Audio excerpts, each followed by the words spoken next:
Hello everybody and welcome back to Memory Gamma. Apologies for the delays in this video. Technical issues are unavoidable sometimes, and as we know we can't always get the parts until next Tuesday. So continuing on with the theme at the moment, the current theme for the videos, we are going to be moving on from our Romulan build. We're looking at the Klingons this time. Klingons should need no introduction for Star Trek fans, so we have a variety of different ships, everything from the smallest ships, the Raptor class in the NX, all the way up to the Naegvar up in the Dominion War. We are going to go with one of the more popular ships for the Klingon fleet to fly these days, which is the Cavort, specifically the I.K.S Vorn. Now, the Vorn as a Cavort class gets 4153, nice solid stat line. It's got the cloaking action bar that we all know and love from the Romulans, and that shares it with most Klingon ships. However, the ability is really nice.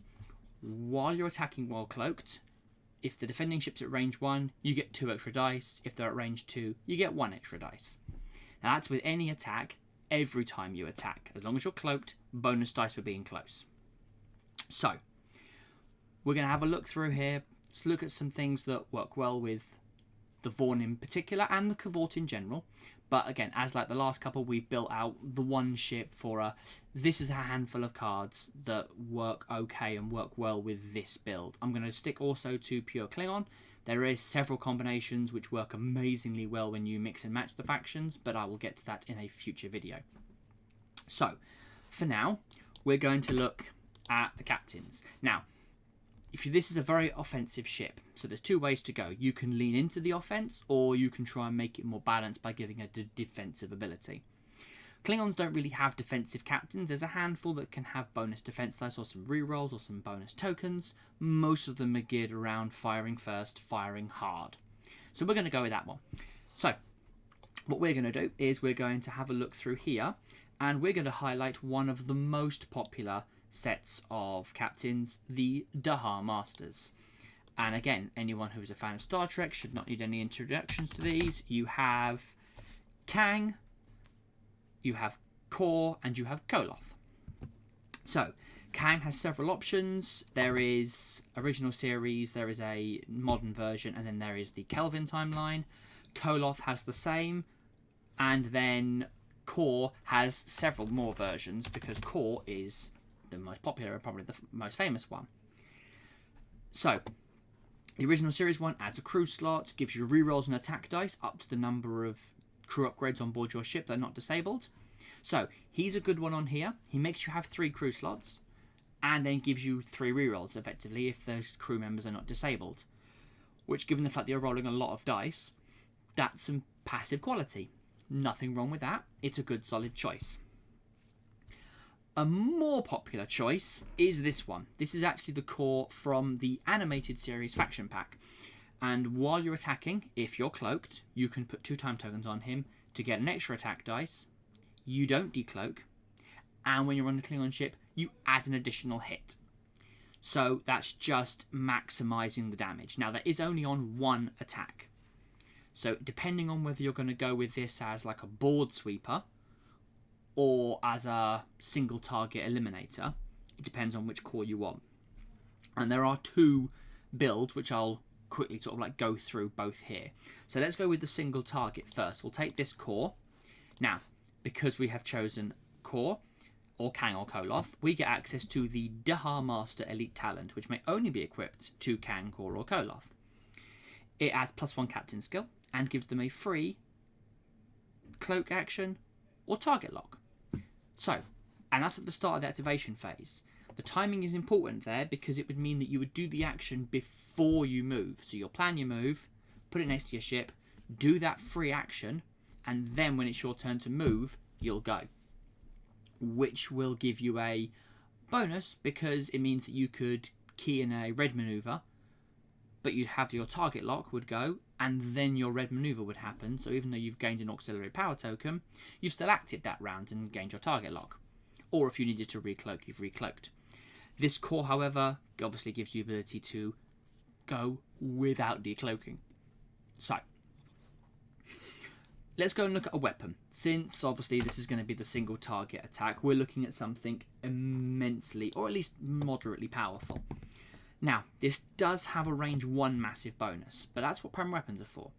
There's very few secondary weapons that target at range 1, and generally those tend to be a little bit less overall powerful. They tend to have less maximum dice, fixed dice usually, simply because the sort of trade-off you get, the more powerful it is, the more limitations there are. So the more flexible the weapon is, the less overly potent it looks like. So you get things like Ferengi photon torpedoes, which, as anyone who plays the game will know, you get your base dice. There's no bonus dice for it. There's no bonus conversions. There's no nothing like that. You give out an Orcs power token. That's really, really nice. But you don't get any bonuses. So obviously you fire your dice, and unless you've got some quality somewhere, which you could have because it doesn't require you to discard a target lock, you're not going to do an awful lot of damage with them usually. But Klingons don't work like that. Klingons go with generally big attacks. So there are several things you could do. You've got ambush attack. If you're cloaked, you can use that to fire first before everybody, but it must be primary weapon. Now that's never a bad thing. That's a very nice thing to have. And also very good for someone's bought, Shins on or Gen Khan, and they're going at skill like 10, 12, 14. And you're like, okay, well I'm gonna be fired at, so I'm gonna lose the initiative, I'm gonna get shot at. So this is a good way of getting that attack in. So we can put that on. Now you're going, well, there's no more weapon slots. Dominion War Retrofit. It's a brilliant upgrade for any Federation, Romulan or Klingon ship.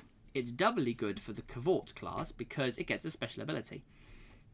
As the Doderidex and the Galaxy and the rest of them get a bonus, these ones, the I.K.S Vorn class just here, you get to add the battle station's action to your action bar. This is a game changer in terms of the Klingons. It gives Vorcha and I.K.S Vorn battle stations on the action bar, which is brilliant. The thing that Klingons lack is that sort of quality. Their weapons generally require you to use target locks to fire them, or you're using your action to target lock to get your rerolls. But rerolls are finicky. Obviously, you've got a 50% chance of when you roll the dice of it landing on a battle stations or a blank. And when you re-roll the dice that you can't convert, which is those ones, you've only got a 50% conversion rate. Because out of those 4 dice, you're going to roll them again and again. Only on average, 2 of them are going to become hits. You're still going to have things left over. The battle station gives you a definite, every battle station is a guaranteed hit. So it just increases your chances of rolling a damage to 3 and 4 rather than 2 and 4, 1 and 2. It also can be used in defense because you can go action battle stations, and if you're cloaked, you're getting 5 defense dice. With battle stations, you might actually be able to survive a hit. It gives you an additional shield. You're not usually worried, especially not on the Vorn, since you have to be cloaked to get its ability going. But it gives us another slot. At which point,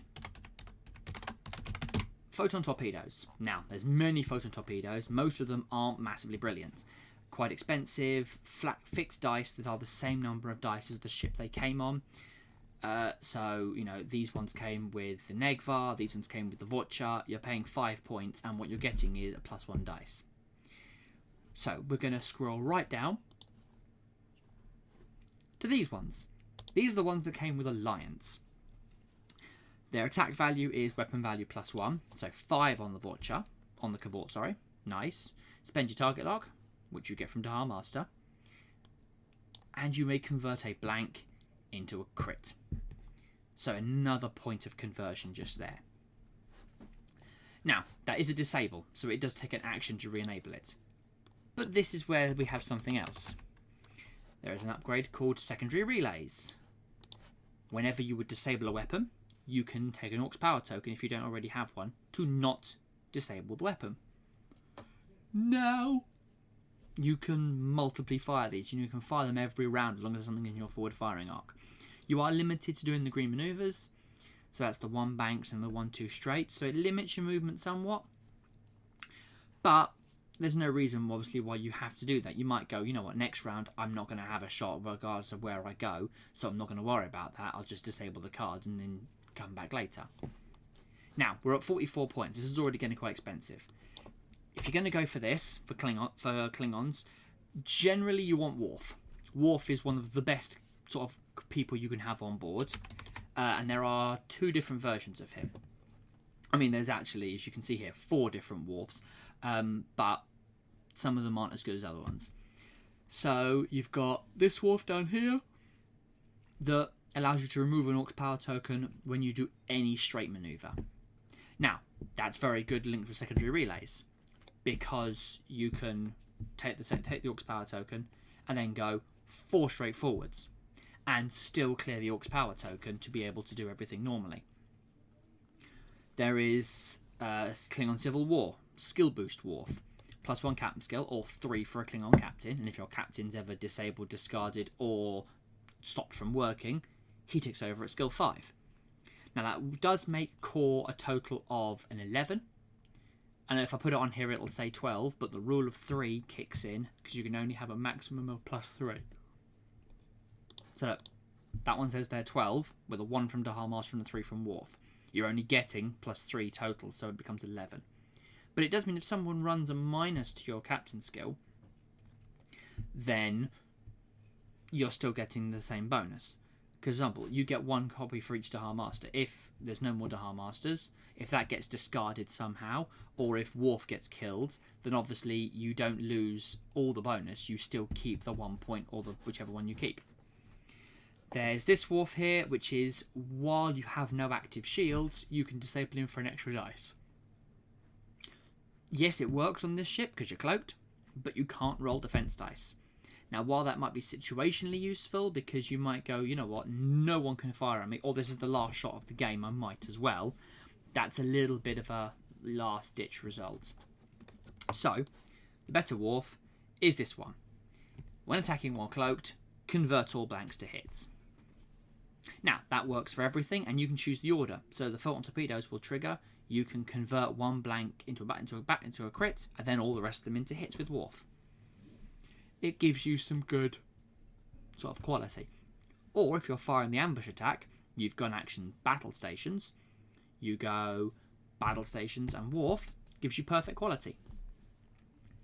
And that's a lot of dice. If you think about it, you've got 4 dice per primary weapon. If you're at range 1 of the enemy, so you've got right up nice and close, that becomes 6. Core triggers for a 7th dice, which is your rule of 3, but then the range bonus counts, which goes beyond the rule of 3 because it's a range bonus. It gives you 8 dice. You don't decloak, and you've got perfect quality. You spend your battle stations for all the battle station conversions, and then Worf triggers for all the blanks. That gives you 8 dice, 8 damage. And then you add a hit as well, thanks to core. So you've got that shot there, gives you 9 guaranteed damage. As the enemy's running attack dice minus, you're getting 9 damage out of that shot. Now, it's not going to happen all the time because it requires you being at range 1 in primary firing arc. But it'll happen more often than you think. And that 9 damage, you know, unless they have something that totally cancels the attack, and almost all of them will be before the dice are rolled, they're not going to be able to stop all of that. That's a guaranteed hit. And since it's a primary weapon, you can throw that at a cloaked ship. You know, the scimitar. If you can actually get the scimitar in place and you can fire at that, it only gets 6 defense dice. Even if it maxes out, it's still taking 3 damage, which is amazing to get through when you realise that it's so super defensive being a cloaked ship, and this thing here is just an amazing single target killer. So, that's just sort of, again, this is a version of the Vorn. There are many ways you could play the ship. I'm going to very quickly just change a couple of things and show you an alternative version of the Vorn. So we're going to remove the photons, the ambush attack, and we're going to change that out for a disruptor sweep. Now, this weapon is primary weapon -1, so it starts at a 3. Now that does sound a bit naff. However, it's again a disable, target all opposing ships. However, it's all opposing ships, and it doesn't require a target log. and you get to make a different attack roll against every single ship, and it's at range 1 to 2, which means every single one of those attacks triggers the special ability of the Vorn. Now, we are going to do one more thing. We are also going to change out our core, like I said earlier, for this core. And of course, core keeping with Dahar Master. Now, this gives you an additional crew slot, which we're going to want to fill up. Secondary relays is still cool because you still get the ability to take the Orc's power token rather than disable disruptor sweep. However, we're not going to worry about that this time because realistically, it's not going to be a worry. What we can do is passive sensors. So your first turn, you're almost certainly not getting in combat. Gives you a scan token. Then next round, free action scan, as well as action battle stations. The scan will trigger for every single attack you make with disruptor sweep. So now the enemy's defending all of them against -1 defense dice. Now you do want more crew, so you are looking now at Klingon crew. Now you don't want them to be disabled. Ideally, you want ones that are going to stick around so you can get that reroll every single attack. So things like the Klingon Beck is a discard to use, so it's a nice ability for 1 point, but it is going to need you to discard him to get any use out of him unless you're literally keeping him here just for reload fodder, which you can do. There's nothing to say that you can't do that. I tend to prefer to make sure all of my crew have a function, but again, if you want to load it up with just 2 more Klingon Becks to save on points and go, I've got 3 crew. Now, if the enemy kills a crew, most of the time they get to choose, so they're still probably going to choose Worf. And of course, if you need to, you can always toss the Klingon Becks out to convert a couple of your hits up to crits. No problem there. For this one, I am going to go for... Again, you don't want to disable them. Now, it is only disabled. So if you've got a crew that time tokens, that works cool. That works as well. So you could throw on Mara, which gives you a scan on the action bar as well. Now it gives you the Federation action bar plus Cloak and Sensor Echo, which is quite a nice combination. And also if Core would ever get killed by something, Mara gets discarded instead. Bit of Captain protection. Never a bad idea. Other ones we've got is Kalana. She's good at keeping weapons going, but not for disable. She's time tokens. Koth's a nice one because he works at the start of the game, and once the game started, he has no effect. He is there literally just as a placeholder crew member, but he's a permanent crew member. But I think we can put in, say, Taral. It just gives you a little point of conversion, battle stations to an evade when you can defend. But it now means that you can rock up and someone brings their 3, 4, 5 ships.